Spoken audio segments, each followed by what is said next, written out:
Jessica Lewis is a certified personal trainer, and she's a wellness coach and the founder of Sculpt Your Life in Claymont, Delaware, where she helps veterans and everyday people in the public improve not only their physical health, but also their emotional and mental wellness as well through mindful exercise, wellness, and nutrition. Jessica, welcome. Jessica, wellness. Jessica, welcome. I may keep that in. Yeah, absolutely. I'm glad to have you here. Tell me about your niche. You have this unique niche that I think most people aren't in, where you use a Eastern medicine philosophy of Tai Chi Chih, if I'm using that verbiage correctly, to help people improve in their health and wellness and fitness. Explain that more for people. I can't actually figure out why more certified personal trainers don't do what I do, because it seems to me that offering sort of the three legs of the stool is the easiest way to just meet people wherever they want or need to be met. Because, I mean, you know from your work, there's lots of people in the world who either can't exercise differently or won't, you know? And there's lots of people in the world who either can't or won't eat any differently. But there's nobody on the planet that I've ever encountered, and I can't even imagine someone who can't do Tai Chi Chih. And the research is so profound about this particular moving mindfulness practice that just like 15 or 20 minutes a day can make a huge difference. So I figure if I can't get anybody to do anything else that I tell them to do, if all they did was add a little bit of Tai Chi Chih to their lives, they're still going to get healthier very, very fast. And then it might cause a positive snowball effect in which they might be more receptive to doing other things that just simply make them feel good. It's all about, as far as I'm concerned, all I do is help people feel better, feel more peaceful, feel safer, or at least more secure with whatever's going on. And there's a lot of crazy things happening right now, right? We live in an interesting timeline. For the people who are not familiar with Tai Chi Chih, and I was one of them several years ago, I just called it all Tai Chi. What's the difference between Tai Chi and Tai Chi Chih? That's a super good question. And I think actually if I had a penny for every time somebody asked me that question, I would never have to work again. And it's such a common question. So here's my little elevator speech. Before we ever had this conversation, did you know that there are lots of different kinds of Tai Chi in the world? Did you know that? So there you go. So right there, there's that. There's lots of different kinds of Tai Chi in the world. And some are as ancient as 3,500 BC, you know? And some are only 50 years old, right? But you can lump all Tai Chi practices into just one of two categories. Are they martial? Do they have some sort of martial application? So in other words, are they essentially slow-mo karate, you know? Or are they nothing other than mindfulness in motion, right? And there's actually only one Tai Chi practice that falls into the second category, and it's Tai Chi Chih. And here's the other way you can tell the difference. Most people don't know that when they say Tai Chi, most of the time, unconsciously, they're using a nickname. Most Tai Chi practices, if you look at the actual name, I guess in Mandarin, you know, what is the name of this practice? It's Tai Chi Chuan, and Chuan means fist, and Tai Chi means supreme ultimate. So you can tell right off the bat, if you're dealing with a Tai Chi Chuan practice, you're dealing with a slow-moving, very powerful martial art, right? Cha, on the other hand, means supreme ultimate, and Tai Chi means knowledge of. So Tai Chi Chih is knowledge of the supreme ultimate. You can tell right away it's just something very different. Again, you know, the way I look at it is I'm actually qualified to teach several different styles of Tai Chi and Qigong, but most other styles are considered more challenging to learn. So again, my goal is to help people feel as good as they can as quickly as possible. Why would I spend time trying to indoctrinate them into something that it could take them 3 or 4 years to kind of get, when they could start to feel better in just a couple of hours and do it on their own in 15 or 20 minutes a day? I mean, to my way of thinking, it's just the fastest way to get someone to where I want them to be, which is just feeling better. And this is something that most fitness trainers do not know about. How did you get involved with this? That's a good question too. All right, so back when you and I first met, do you remember that I was, 20 plus years ago, right? Did you know at that time that I was really into karate? Mm-mm. Yeah, I was really into karate. And nobody tells you when you first start practicing karate in your 40s that by the time you approach your 50s or go past your 50s, you're probably going to start having hip issues. That's exactly what happened. It turned out to be kind of sort of a benign thing, but I really was having trouble with my left hip. Like I couldn't walk. So I knew I had to choose between, my life and karate. So I decided to stop practicing karate. And I felt like there was this huge gaping hole in my life. And even my master didn't know there's so many different kinds of Tai Chi in the world and suggested to me, why don't you try Tai Chi, Jessica? It's very slow, but it's very powerful. I think you'd be really good at it. And one of the gyms I was working at, there was a Tai Chi Chih class there. I saw that third little word, but I didn't really think to ask what it meant. And, I just walked in thinking I was going to a slow-mo martial art. And honestly, like from the very first class, I just knew there was something there that I hadn't known I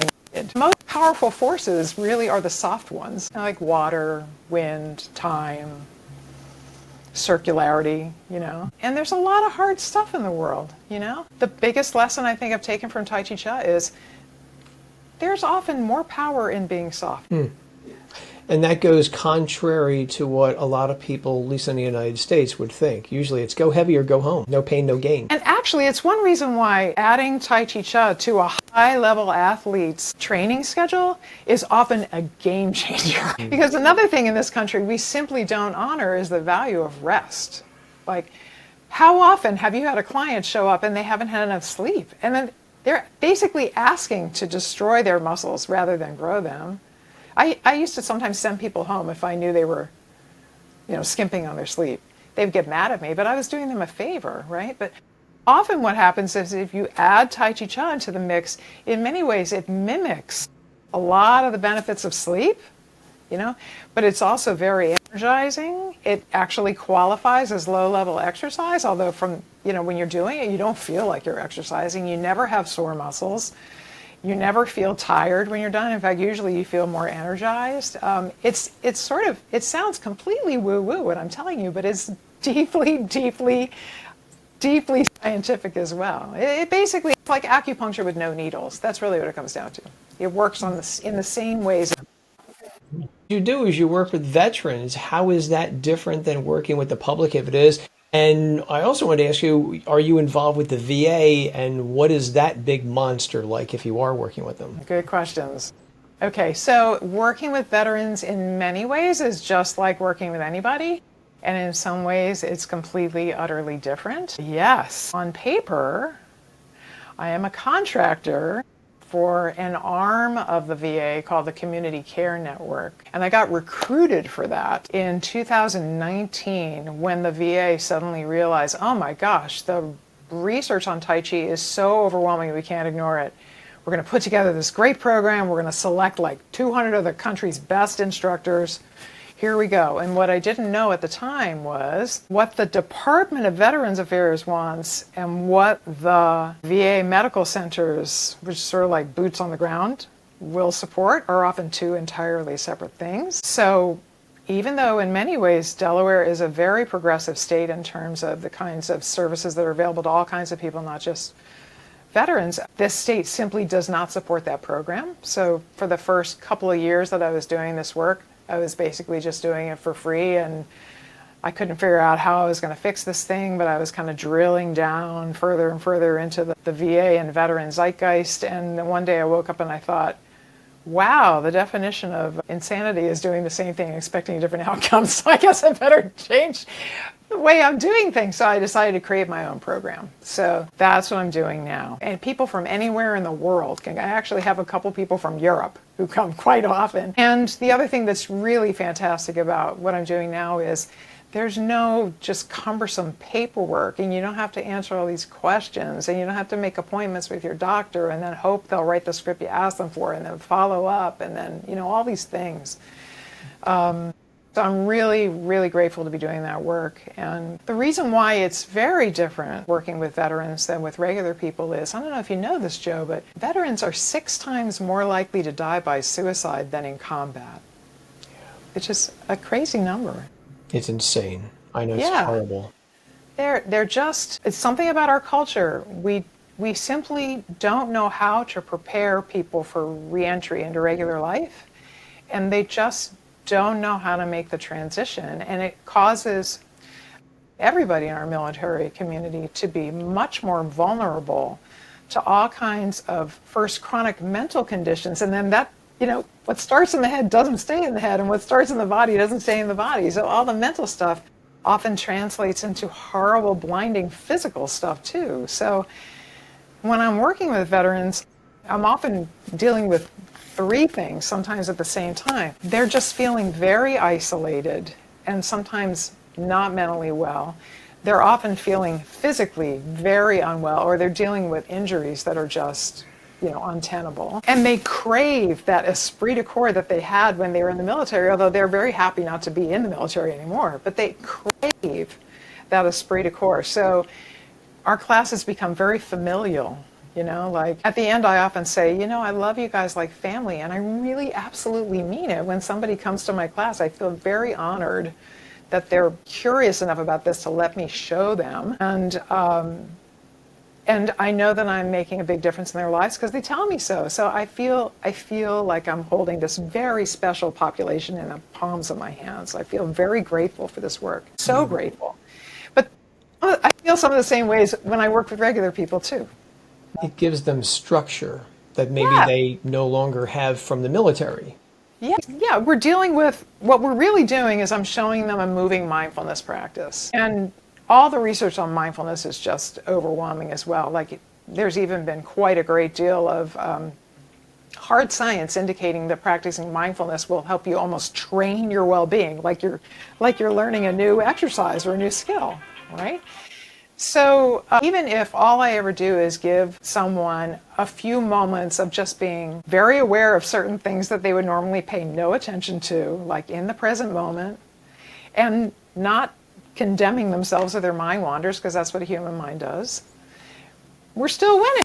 But, again, all the research on Tai Chi Chih indicates that the more you do it, the higher the likelihood that the good feelings you have in class are going to seep farther and farther and further out into your regular everyday life too. So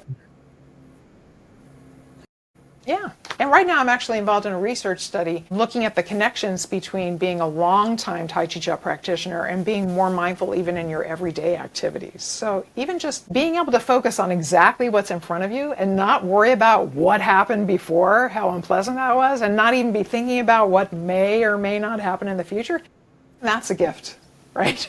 It is. It definitely is. And it makes sense. Moving your body, or we know your muscles make chemicals called myokines, which have a whole bunch of different effects, maybe even improving mood. We know exercise improves mood. So I think it's a great idea. And if I heard you correctly, you're no longer involved with the VA because of all the red tape. Did I hear that correctly? On the books. I still have a relationship. I actually just renewed my certification the other day. Mostly, I think it just lends to my credibility. Okay. But I'm certainly not putting all my energy into that. I'm putting all my energy into doing my own thing. Yeah. And you just talked about all the positive snowball effects of exercise. I mean, when you're doing Tai Chi Chih, even if you're very stressed out when you begin, from almost the minute you start, it starts to send signals throughout your body that, everything is fine here. Everything is fine here. And all the feel-good neurotransmitters and hormones, they start to just circulate throughout your body. And even if you don't intend to feel better, you start feeling better whether you like it or not. It's scientific. It's not just woo-woo. No, I agree. I've taken your classes in the past, and I was A, surprised at how challenging they could be, and B, I did feel better after taking the class. I felt good, and I wasn't sore, as you said. But yeah, and I think for people who think, Tai Chi, no big deal. No, it can be challenging. I learned that very quickly. So no. Anything new is challenging, right? You have to build up a neural pathway. Right. So it just takes repetition. But most definitely. What have been some success stories that maybe you can share with people that have taken your classes? Have they given you any concrete feedback? Hey, I can do this better, or whatever, or my mental wellness is better. Yeah. Actually, one thing that I started doing when I was first involved with the VA program, just because I thought it might be a good idea, was I started taking both quantitative and qualitative bits of information from each one of my students every 5 sessions so that I could see on paper they were improving, right? And I actually used a couple of tools that the VA commonly uses. There's a pain scale that many doctors will offer their patients when they walk in, and it just has happy faces, sad faces on it, and where are you today? It was developed by the VA and the Department of Defense. So I use that. I use a questionnaire that goes along with that, and then together with a bunch of the other teachers, we developed a third questionnaire that asks where you are on a scale of 1 to 10 on what are generally considered the contributing factors to PTSD and suicidality. Like, how well do you sleep? What's your balance like? How's your chronic pain?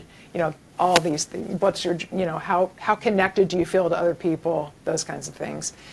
And then underneath that, we developed a few questions that we only ask like every 15 sessions or so, where people answer in their own words. And some of the feedback that I've gotten over the years from some of my students, it's something that I'll, you know, always be grateful for. I have a student that I can think of right off the top of my head who was the victim of military sexual trauma and really didn't feel safe around anyone when I met that person, and that's why we had to work one-on-one, but now they're very comfortable being in classes. I've worked with a couple of people up to within a couple of months or even a few hours of their death. There have been opportunities to work with people in ways that I never thought would have come to me as a personal trainer and a nutritional counselor, right? Very fulfilling. Very fulfilling. And you mentioned nutrition. What are some of the biggest struggles people deal with who come to you who have nutrition issues? You know what? There's so many really great certifications out there in nutrition now that I really try to stay very clearly in a very narrow lane. I only coach people to eat food as close to its original packaging as they can possibly pull off. There's so many really weird pseudo foods out there on the market now that don't even, when they hit the gut doesn't even know, is that food? Like, the gut doesn't even know. So all I'm really doing is helping people just improve the flora and fauna down there by eating very whole food and eat more vegetables. Like, that's a really big deal.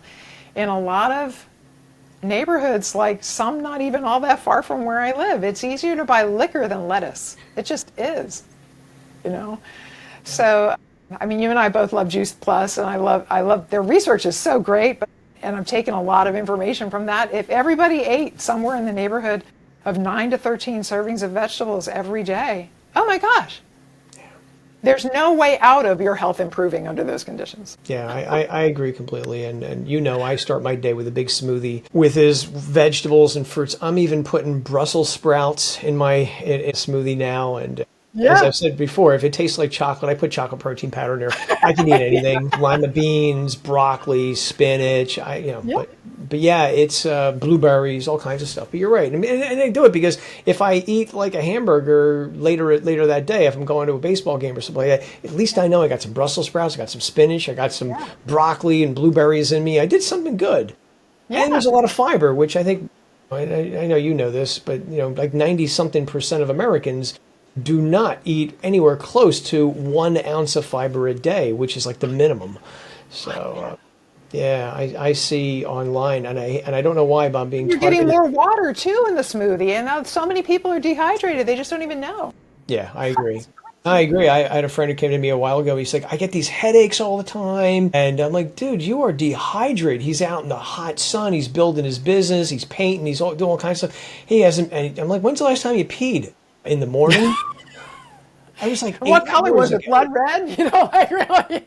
He literally was dehydrated. Once he started drinking a little bit more water, the headaches went away. So, it's great. And a lot of times the simple answer is the correct answer. You nailed it. You know, eat more veggies, eat more fruits, drink more water, move more.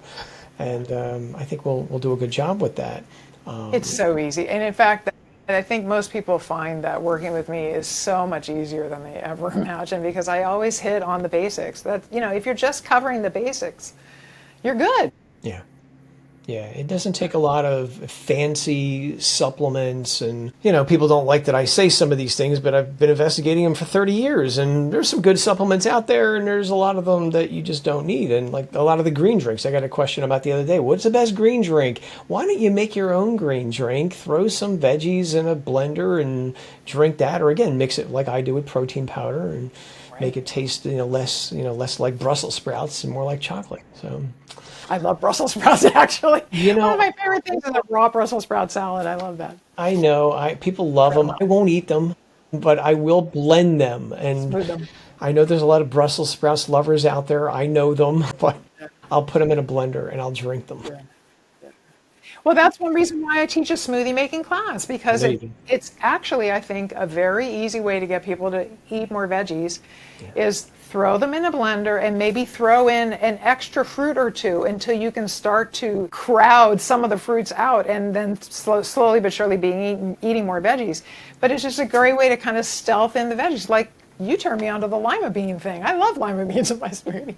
It just improves the taste. You don't taste the lima beans in there. And I love eating them too. Unlike Brussels sprouts, I like lima beans, but I'll put them in a smoothie too. I like them. So switching gears, you've been a personal trainer, well, again, I think you came to my class 20 years ago, so a long time. What, if you can look back, what's the biggest surprise that jumped out at you in terms of fitness and health and the public after you become a personal trainer? Was there something you said, holy mackerel, I had no idea X? I'm going to say something that may not be popular with your crowd. Say it. That's why I asked the question, because a lot of people, they become personal trainers and they pass the test and they think, and I've seen them online, I'm blah, blah, blah certified, ask me anything, but they don't really get the sometimes the rubber meets the road stuff. And that's why I like asking that question. So yeah, even if it's a inconvenient answer, bring it up. So maybe as long as 10 years ago, it occurred to me that the gym is an industry and it may not have your best interest at heart. And I say that, I mean, it wasn't 10 years ago, because I worked at the YMCA for 14 years, and I always consider the Y one of the best places to work because it's so family friendly. Yeah.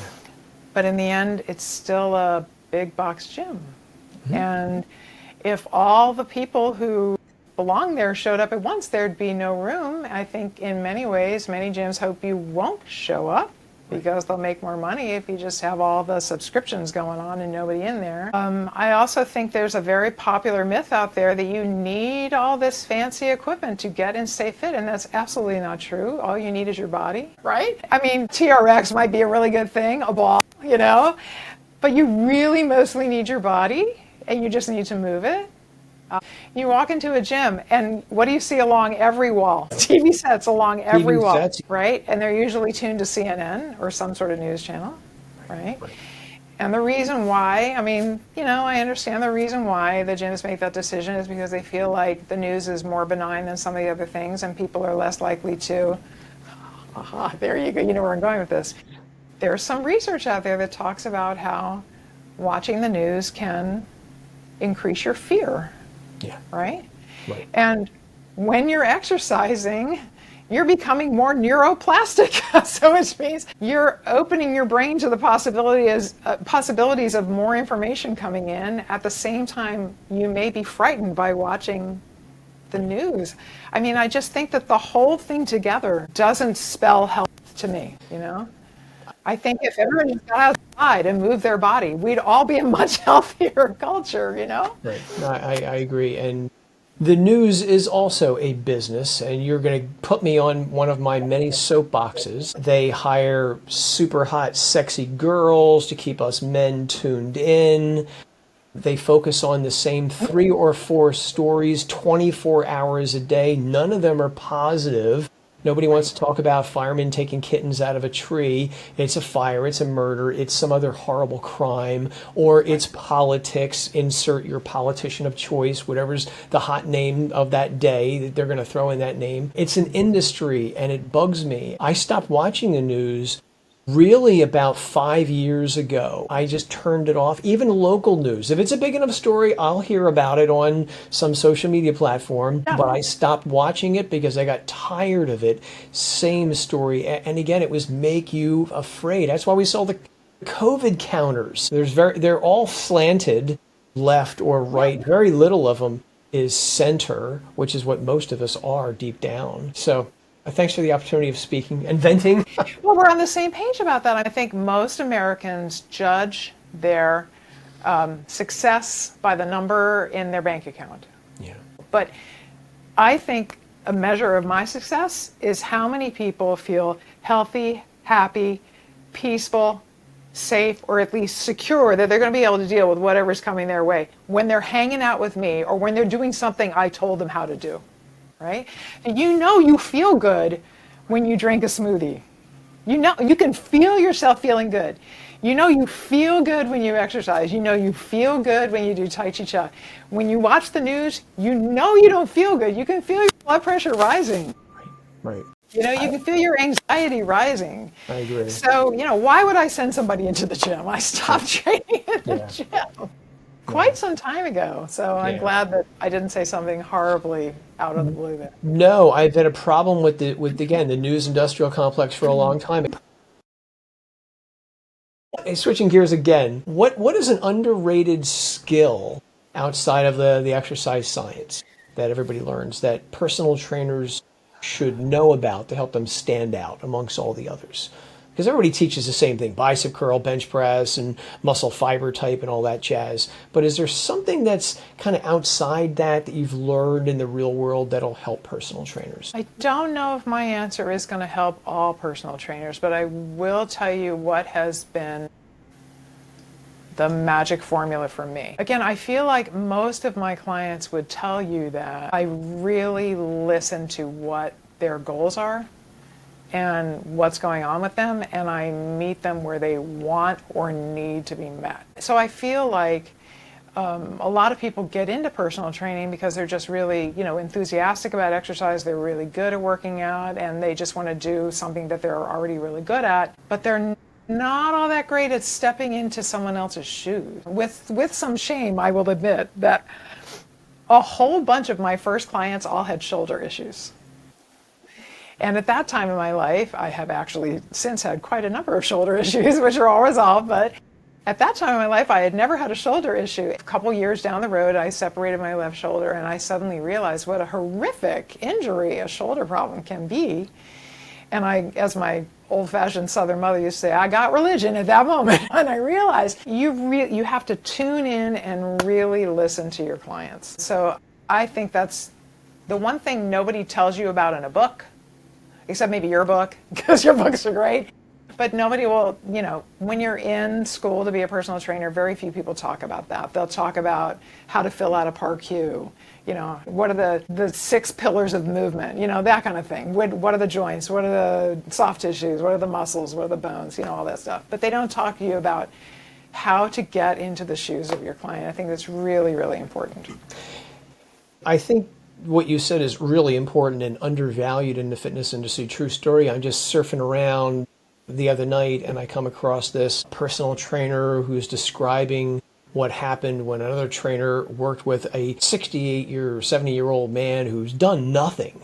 And in the very first session, he's got him doing like step ups, like a foot high, and he's holding on to a medicine ball above his head and weird stuff. And bottom line, the man ends up blowing at his knee and has to go to the doctor, and he's got some problems now. And here's a guy who didn't do anything. And that trainer, whoever he or she was, didn't meet that client where they were. They were a novice. They had no business doing multiple step-ups. Why? What's the goal with this? And why are you holding a medicine ball above your head? And why are you even doing step-ups, holding a kettlebell?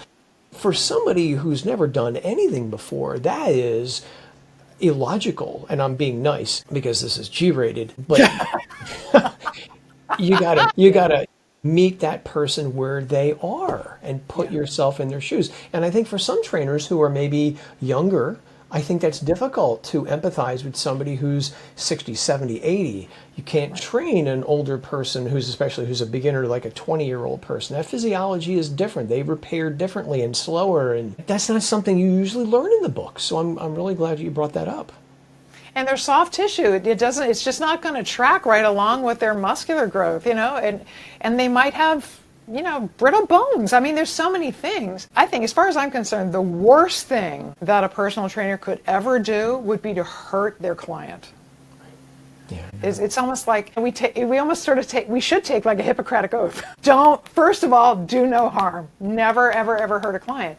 But a lot of personal trainers, they're just out to kind of show off what they can do, or they can't empathize, they just don't know, or they're immature, I think it's a convolution of things. Don't know, and again, not maybe knowing the physiology as well as they should, but also if you are working in that gym, personal training session, 30 to 45 minutes, and that unskilled personal trainer who's just certified and hasn't worked with a lot of people, they want to do the best job they can do, and so they try to maybe squeeze as much into that small time frame as possible, increase in the intensity more than maybe they should at that moment in time, accidentally triggering an injury. You'll never be wrong doing less. If you do more, then that can be an issue. But if you do less, you can also always tighten that up if you have to, if you think it's in their best interest. But yeah, it's something I wish more personal trainers thought about. And again, on a totally different scope. And I have been told on the private end by personal trainers that sometimes the managers of gyms will say, beat them up on purpose, make them sore on purpose. Because if they're sore, they'll think they're out of shape and they'll keep coming back to us and we'll make more money from them. And again, that gets into the whole gym industrial complex. I've heard that on more than one occasion. I don't know how prevalent it is, but that is deeply disturbing if it goes on. Yeah, and there's some other issues going on in a gym environment, like sometimes the gym will actually schedule the personal trainer's appointments for them just like back to back. I mean, I think that should be almost like a therapeutic hour so that it's only a 45 or 50-minute training session so you can write your notes. Right. So that you know where to start. How can you know where you're going if you don't know where you've been? Yeah, you got to have at least 10 minutes between clients. You've got to. And you have to have bio breaks yourself. You have to eat. Sometimes I think the trainers are just exhausted. They have 8 hours of clients a day. They're tired. It's a very difficult thing. I did an interview a while back, about a couple months ago, with Jessica Maurer, who also deals with another topic that a lot of people don't talk about very much, and that's the mental wellness of personal trainers. And she made a great point. We train alone. We're isolated. And what does that do to us long term, which will lead me to my next question for you. How do you deal with your own mental wellness? Because you're out there, you're putting your most emphasis into people, you're trying to help people. How do you stay steady going forward? I am so grateful for Tai Chi Chih. I can't even tell you how grateful I am for Tai Chi Chih. There is a subtle difference between teaching it and just doing it on my own. But if you think of it, I get to do some aspect of Tai Chi Chih anywhere from 5 to 25 hours a week. And when I'm doing Tai Chi Chih, and by that I mean teaching it or doing it, nothing in the world bothers me. It's like a mental vacation for me. And I often feel physically more energized when I'm done than before I started. Like, I have a Wednesday night class. It's actually the only Tai Chi programming in the whole state of Delaware for veterans after work hours. And I'm often quite tired at the end of the day when I go to do it. And I always feel better after I'm done than before I start. Always, always, always. I can't even imagine what my life would be like if it weren't for that. So to me, I walk the walk. I walk the talk is what I mean. I talk the walk. You know what I mean? You know what I'm trying to say. To me, I feel as if I tell my clients I want them to do this, and I'm a walking example of why it's good. That's another thing I would absolutely urge a new personal trainer to do, is find some sort of practice that helps you and your clients get their head out of their head, right? And make sure that you impress upon your new clients the value of that right from the get-go, so that your personal training clients have something to balance that out. you know? And then they'll also have something that can keep them healthy and well when they're dealing with the stress of, you know, if you're running from place to place, that can be tiring. Right. The one amazing thing about this lifestyle, I wonder if you feel the same way about it that I do, is I haven't been bored in over 20 years, not even a single moment, not even a single day. Absolutely no boredom. And that was not true when I had corporate jobs. I would often be very, very, very, very, very, very bored. So it's a very exciting lifestyle. It can be tiring, but it's a very exciting lifestyle. And if you have all the things in place to balance it out, you don't even need to worry about offloading your stress. It's already built in to the system. Yeah, that's a good point. And since you mentioned you're teaching Tai Chi Chih classes, and you're maybe not teaching traditional aerobics classes, but is there a tip that you would give instructors who are teaching any group class on do this or don't do this before class? Like, for instance, I asked one person, and she said she'd give a great tip. She's like, go to the bathroom. It's actually, I do that, yeah. It's a There's a couple genius. of classes I teach are outside. Yeah. A couple of classes I teach are outside and there's no bathroom. Yeah. Yeah, do that. Go to the bathroom. Have a snack before you eat, before you work. You know, so you're not hungry. So I really love one-on-one fitness. For people that really want a group experience, I have a couple of friends with whom I've been actually in some cases working with for years and years and years that I will refer them to if they want to do virtual group fitness. I refer them to my friend Jen.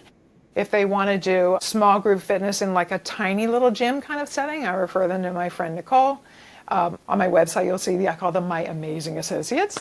When it comes to Tai Chi Chih classes, I do teach a wide variety of people. Like sometimes I have folks that wouldn't sit down if their life depended on it. They're very prideful about the fact that they're mobile enough to stand.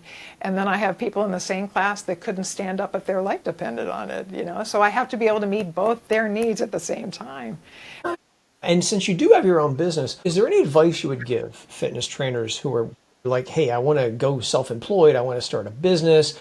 Is there some things they should think about before starting your business, or things they should be considering as they create their business? Liability insurance, LLC, etc. You must have liability insurance. You can't afford to risk going without liability insurance. And actually most places that you might work, other than for yourself, won't let you work unless you have it.